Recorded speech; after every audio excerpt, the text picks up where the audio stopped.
Информагентство БНК. Вы делаете заготовки на зиму? Выращиваете? Нет. Нет. Нет.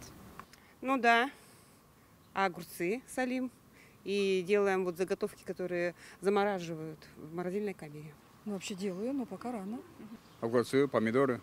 Выращиваете на даче? Частично, да, частично покупаем. Покупаем вишню, абрикосы, сливы. Из них тоже варенье варим. Ну, все, что с дачи есть у нас, и кабачки, и огурчики, и помидорчики, все, что у нас растет на даче, все готовим. Огурцы, помидоры, варенье, капусту. Ну как, огурцы солим, помидоры.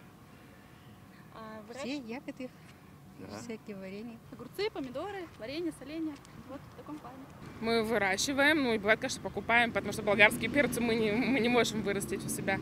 А так, да, обязательно делаем заготовки, всякие разные, и огурцы, и также и яблоки, и все, что можно. Все делаем. Ну, я в основном заготовки ягоды замораживаю. Все.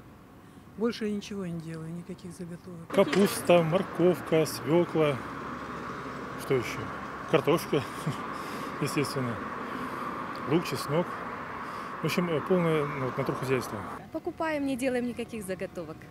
Потому что круглый год овощи, в общем-то, фрукты все в магазинах имеются.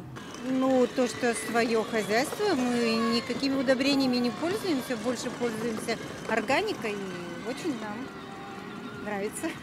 Выращивать это дальше нету, а так в магазинах все есть. Иду на рынок, покупаю помидоры и что-то делаю, грибы. Зелень, картошку, лук, морковь. Заготовки не делаем. Огурцы, помидоры, что растет.